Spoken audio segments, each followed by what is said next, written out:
Hi hello, मी आहे Deepali blouse cutting स्टिचिंगमध्ये तुमचं स्वागत आहे. आज आरीवर्कचा तिसरा दिवस आहे. तिसऱ्या दिवसामध्ये मी तुम्हाला काय करणार आहे, तर तिसऱ्या दिवसामध्ये मी तुम्हाला हे जे आरीवर्कचं पहिल्या भागामध्ये सामान वगैरे मी कट करून शिलाई केलेले आरीवर्क बनवलेले ब्लाऊज दाखवले होते.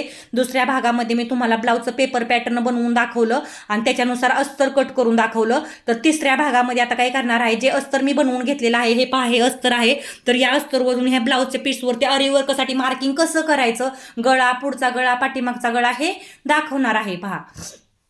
तर मी हे साईडला घेते आणि हा पहा, हा ब्लाऊजचा पीस आहे. तर याच्यावरती मला काय करायचं आहे, हा बाहीचा साईट आहे. ही कोणती साईट आहे, बाहीची साईट आहे. तर पहा, आरीवर्क मध्ये तुम्हाला मार्किंग करताना अशा प्रकारची पेन्सिल वापरायला लागते. अशा प्रकारची पेन्सिल, तर ती पेन्सिल मी घेतलेली आहे. आता दोन पार्ट आहेत पहा, इकडच्या साईडला एक बाही निघणार आहे आणि अगोदर मी बाहीचं मार्किंग तुम्हाला कुठेही व्हिडिओ न व्यवस्थित असं तुम्हाला मी दाखवत आहे. तर इकडं पहा, पहिल्यांदा बाहीचं मार्किंग तुम्हाला करून दाखवणार, कारण आपल्याला बाहीवरती काय करायचं आहे, वर्क करायचं आहे. आरी वर्क कुठे करायचं आहे, तर बाहीवरती करायचं आहे. तर बाही मी प्रथम याच्यावरती टाकून दाखवते तुम्हाला. तर बाही जी आहे माझी, तर ही पहा, ही बाही आहे 9 इंचाची मी कट करून घेतलेली, एक्स्ट्रा त्यामध्ये 1 इंच ऍड केलेला आहे. तर पहा, ही बाही आपली एक आहे ती अशी आखायची आहे. तर दुसरी बाही याच्या विरुद्ध म्हणजे खालच्या बाजूला आखायची आहे. तर मी ती खालच्या बाजूला ठेवून घेते. तर पहा, ती इथं आली अशा प्रकारे. तर अशा प्रकारे काय करायचं आहे, ह्या बाही आहेत ना मला आखून घ्यायच्या आहेत, म्हणजे एकमेकाच्या विरुद्ध आणि व्यवस्थित येते ना, ह्या दोन भागाच्या दोन बाही तयार होतील. त्यापेक्षा काय करायचं, एक बाहीचं अस्तर वरती ठेवायचं आणि दुसरं बाहीचं अस्तर त्याच्या खाली ठेवायचं. तर पहा, हे जसं आहे ना असं ठेवलेलं आहे, तसंच अशा प्रकारे उलगडून घ्यायचं. कुठेही अस्तर हलवायचं नाही, नाहीतर दोन्ही बाही ह्या एकाच बाजूच्या तयार होतील पहा. तर पहिली बाही आहे ती अशा प्रकारे ठेवली मी. कुठेही वाढवायचं वगैरे नाहीये, जशी आहे ना तशी ड्रॉ करून घ्यायची आहे. तर पहा मी कशी ड्रॉ करते. या साईडला इथून मला ही बाही अशा प्रकारे हवी आहे. ही बाही मला कशाला लावायची आहे, या रिंगला लावायची आहे. पहा, रिंग दाखवते मी तुम्हाला. या रिंगला मला ही बाही आरीवर्कसाठी लावायची आहे. तर ती कशी लावायची ते पण पहा. तर इथून मी ही बाही आखून घेतली अशा प्रकारे. मला हे काय करायचं आहे, वर्क करायचं आहे बाहीला, आरीवर्क. त्यासाठी ही बाही मी आखून घेतली. तर अशाच पेन्सिलला आखायची, म्हणजे काय होतं पहा, पुसतं म्हणजे व्यवस्थित म्हणजे येतं मार्किंग आणि व्यवस्थित पण राहतं. तर अशा प्रकारे यामध्ये कोणतंही वाढवून वगैरे घ्यायचं नाही. तर ही बाही आखून झाली, तर ही बाही साईडला ठेवायची आणि इथं पहा, त्याच्या समोर लगेच त्याच्या विरुद्ध दिशेने जशी आपण ही बाही ठेवलेली होती तशी ही पण इथं आखून घ्यायची पहा. ही पण बाही अशा प्रकारे इथं लगेच आखून घ्यायची.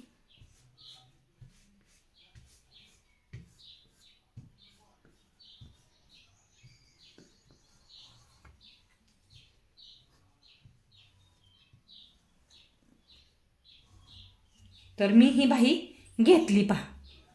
तर दोन्ही बाह्या माझ्या रेडी करून झाल्या.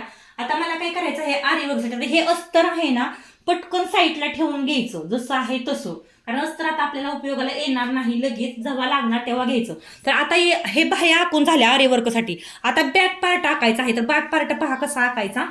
इकडची बाजू मी घेतली बॅक पार्टसाठी. आता ही पट्टी जी आहे जशी आहे तशी ठेवणार आहे, कारण बॅक पार्टला मला वर्क करायचं आहे. तर याचा मध्य असतो पहा इथं, या मध्यावरती मी हा बॅक पार्ट टाकणार आहे आणि आखून घेणार आहे.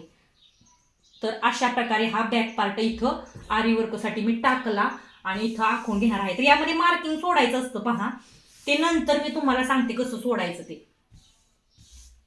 तर हा बॅक पार्ट अशा प्रकारे मी काय केला, आखून घेतला. इथं बॅक पार्टला थोडंसं एक्स्ट्रा मार्जिन सगळ्या बाजून थोडं थोडं सोडायचं. एक्स्ट्रा झालं तर पुन्हा काय करायचं, ते कट करून काढायचं पहा. अशा प्रकारे हे बॅक पार्ट मी आखून घेतला. तर व्यवस्थित पहा, आखताना ना व्यवस्थित ह्या पेन्सिलनं आखून घ्यायचं बॅक पार्ट. तर मला या आरीवर्कच्या ब्लाउजला लटकन वगैरे नाहीत बनवायची, त्याच्यामुळे एक्स्ट्रा मला काय घेणं गरजेचं नाही. फ्रंट पार्ट मला यामध्ये टाकून घ्यायचा आहे.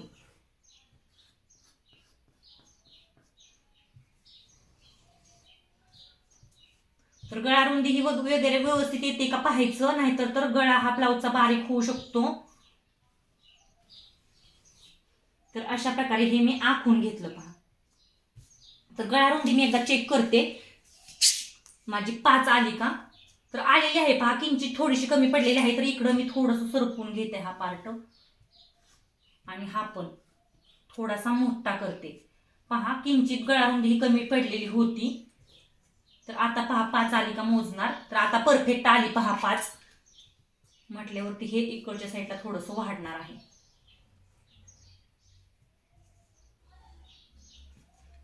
कारण गळारुंदी हे महत्वाचे असते. गळारुंदी चुकली तर ब्लाऊजचं शोल्डर गळ्यावरून खाली उतरतं पहा. तर दोन्ही साईडला मी थोडंसं वाढवलं अशा प्रकारे. आता इकडं म्हणजे सारलं. तर हा पार्ट मी साईडला काढून घेतला. हा पार्ट मी साईडला का काढून घेतला, तर हा आता याचं काम झालं पहा. आता काय करायचं, ज्यावेळेस तुम्ही चेन स्टिच बनवणार आहात त्यावेळेस इथून अर्धा इंचाचं मार्किंग सोडून काय करायचं, चेन स्टिच बनवायची. ते नंतर सांगते. आता फ्रंट पार्ट पहा. आपला जो पुढचा भाग आहे, तर हा पहा पुढचा भाग आहे. तर याच्या पण पुढच्या गळ्याला म्हणजे पाठीमागच्या गळ्याला ऑलरेडी वर्क तुम्ही केलं गोलमध्ये. तर हा पाठीमागचा जो भाग असतो ना, याला पण पुढच्या भागाला, पाठीमागच्या भागाला वर्क केल्यानंतर गळ्याला पण पुढच्या भागाला वर्क करावं लागतं पहा. तर याचा जो उजवा भाग असतो ना, तो आपल्याला वर्कसाठी उपयोग येतो. तर उजवा भाग पहा इथं मी अशा प्रकारे टाकते. म्हणजे माझं एका किंवा इकडं पण तुम्ही टाकू शकता रिंगमध्ये स्पेशल उजवा भाग. मोठा ब्लाऊजचा पीस आहे त्याच्यामुळे इथं पण मी उजवा भाग कट करू शकते.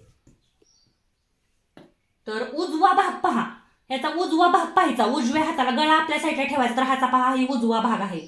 तर उजवा भाग आहे ना आपल्याला वर्क करायचा आहे म्हटल्यावरती पहा अशा प्रकारे मी हे इथं टाकून घेते. तर उजव्या भागाला मला काय करायचं आहे, उजव्या भागाला वर्क करायचा आहे. तर उजवा भाग असतो म्हणजे ब्लाऊजचा आपला उजवा हात असतो, तो गळा ओपन राहतो. तर इथं पहा मी उजव्या हाताला अशा प्रकारे गळ्याला काय करणार आहे, वर्क करणार आहे. त्यासाठी मी उजवा भाग आहे तो आखून घेतला गळ्याचा अशा प्रकारे. तर सोप्पा आहे पहा हे आखून घेणं. तुमच्या आतापर्यंत लक्षात आलं असेल कसं आखायचं, काय करायचं ते. तर हा उजवा भाग मी तर पहा आखून घेतला. तर डावा भाग आपण नंतर दुसरीकडे पण काढू शकतो, फक्त उलट सवचं व्यवस्थित पाहायचं आणि नंतर काढायचा पहा. तर उजवा भाग माझा आखून झाला. तर अशा प्रकारे तुम्ही काय करायचं, आखणी करायची पहा. आता हे अस्तर आहे ना, ते तुम्ही काय करायचं, व्यवस्थित असं बांधून साईडला ठेवायचं. जोपर्यंत आपला हा ब्लाऊजचा पीस आहे तो वर्क करून होत नाही, तो अस्तरचा एखादा पार्ट कुठं हरवून जायला नको, म्हणून तो काय करायचा, व्यवस्थित असा बांधायचा आणि साईडला ठेवून घ्यायचा. तर आता हे ब्लाऊजचं पीस आहे ते रिंगमध्ये कसं गुंतवायचं ते पण मी तुम्हाला दाखवणार आहे. तर पीस आहे तो रिंगमध्ये कसा गुंतवायचा ते आता लगेच दाखवणार आहे लगोलग. तर त्यासाठी हे स्टँड घ्यायचं पहा. आता आपल्याला हे स्टँड लागणार आहे, रिंग लागणार आहे, फ्रंट पार्ट वगैरे सामान वगैरे लागणार आहे. तर कोणती डिझाईन आहे ते पण तुम्हाला पाहायचं आहे यामध्ये. तर ही रिंग आहे पहा. तर ही रिंग आहे ना, यामध्ये तुम्हाला मी आता गुंतवून दाखवते ब्लाऊजचा पीस. तर पहिल्यांदा आपण बॅक पार्ट घेऊयात किंवा बाही घेऊयात, तसं काही नाहीये. बॅक पार्ट घेतला तर ठीकच आहे. बॅक पार्ट पहिल्यांदा घेऊयात, फक्त गुंतवायचं कसं ते तुम्हाला मी दाखवते. फ्रंट पार्ट पण आहे, बॅक पार्ट पण आहे. तर हा घेतला मी बॅक पार्ट. तर अशा प्रकारे गुंतवायचा पहा. हा जो आहे तो मधोमध आला पाहिजे. तर इथून पहा आपल्याला इथं 2-3 बुट्ट्या टाकायच्या आहेत इथं, त्याच्यामुळे थोडासा वरती सारून घेते अशा प्रकारे. म्हणजे खाली काय होईल, माझ्या बुट्ट्या पण बसतात. तर हे याच्यामध्ये पॅक गुंतलं पाहिजे अशा प्रकारे. आणि रिंग आहे ना ती खाली लावायची, आणि ही जी असते ना याची रिंग ही असतं नटाची, ती वरून लावायची पहा. ही जी रिंग आहे ती वरून लावायची अशा प्रकारे. तर तुम्हाला परफेक्ट दिसत आहे अशी ठेवायची पहा. अजिबात काही करायचं नाही, हे पूर्णपणे लूज करून घ्यायचं. आणि हा जो भाग आहे त्याच्यामध्ये काय करायचं, हे अशा प्रकारे ना अडकवून घ्यायचं. मी अडकवून घेतलं. तर हे थोडंसं तुम्हाला दिसत नाहीये सगळं. तर पहा अशा प्रकारे मी काय घेतलं, हे अडकवून घेतलं. तर आता काय करायचं पहा, कुठेही कापड न खेचता फक्त अशी रिंग ठेवून घेतली ना तुम्ही, कुठेही कापड न खेचता तुम्ही रिंग ठेवून घेतली ना, तर काय होणार आहे, तुम्हाला अशा प्रकारे हे आता पॅक करायचं. हळूहळू पॅक करायचं पहा.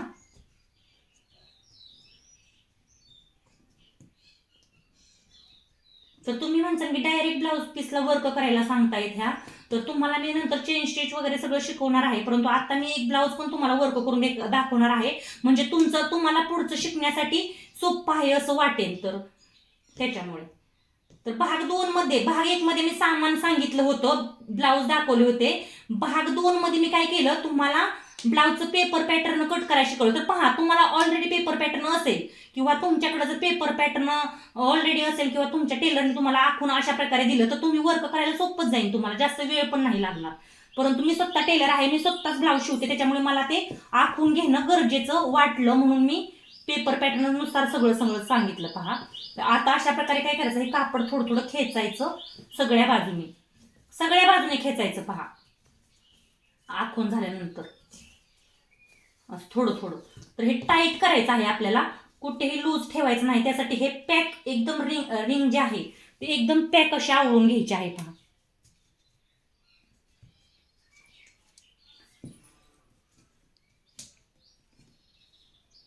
जास्त पण नाही आवळायचं, नाही तर आपल्याला पुन्हा काढायला प्रॉब्लेम येऊ शकतो. तर अशा प्रकारे पहा हे आवळून घेतल्यानंतर अजून एकदा काय करायचं, सगळीकडून असं थोडं थोडं थोडं कापड आहे ना खेचायचं. बघा नाही तर फिसकून जाईल, असं पण होऊ शकतं. चिकट टेप वगैरे लावतात बऱ्याच जण या रिंगला, किंवा कापड वगैरे गुंडळतात. मी तसं काही केलेलं नाही. तर पहा एकदम टाईट झालं सगळीकडून ओढल्यानंतर, तर एकदम टाईट झालं. पहा हा कपडा जो आहे एकदम टाईट झाला. आता पूर्णपणे असं थोडं थोडं खाली लावायचं याला. तर लावलं पहा मी. आता हा माझा पूर्णपणे बॅक पार्ट रेडी झालेला. कशासाठी, तर स्टँडला लावण्यासाठी. तर पहा मी स्टँड पण घेतलं लगेच. तिसरा भाग आहे हा माझा. तर स्टँड घेतलं पहा, आणि स्टँडवरती मी आता काय केलं, हा बॅक पार्ट मांडून घेतला. तर अशा प्रकारे हे पूर्णपणे पॅक झालं. तर तुम्हाला सांगते, इकडच्या साईडचा जो भाग आहे तो जास्त वेळ पाठीमागचा नाही राहण्यासाठी ओपन असा तुम्ही काय करू शकता, चिमट्याने याला लावून घेऊ शकता. आता इथं माझ्याकडे चिमटे लगेच नाही आहेत, मी चिमटे आणणार आहे तिकडं, आणि अशा प्रकारे लावून घ्यायचं. आणि अशा प्रकारे आता मी याला तुम्हाला चेन स्टिच बनवून दाखवणार आहे. मी तुम्हाला याला प्रथम चेन स्टिच बनवून दाखवणार आहे. शिलाईला थोडं फॅब्रिक ठेवून चेन स्टिच बनवायला सुरुवात करणार आहे. तर चौथा भाग पाहायला विसरू नका. हा आपला तिसरा भागामध्ये मी ब्लाऊज पीसवरती ब्लाऊजचं पेपर पॅटर्न ठेवून आरीवर्कसाठी कशी आखणी करायची हे दाखवलेलं आहे. हे तर थोडंसं तुम्हाला तिरकस दिसत आहे, कारण फॅब्रिक खेचलं गेलेलं आहे त्याच्यामुळे. तर ते तिरकस नाहीये, तसं दिसताना दिसत आहे पहा इथं, पण तसं नाहीये. हा गोल गळा मी आखून घेतलेला आहे. इथून पहा हा थोडासा गोल सरकलेला आहे, त्याच्यामुळे तिरकस दिसत आहे. तर चेन स्टिच करताना ते बरोबर होईल. तर अशा प्रकारे आता चौथा भाग पाहायला विसरू नका. चौथ्या भागामध्ये मी तुम्हाला चेन स्टिच करून दाखवणार आहे याच्यावरती.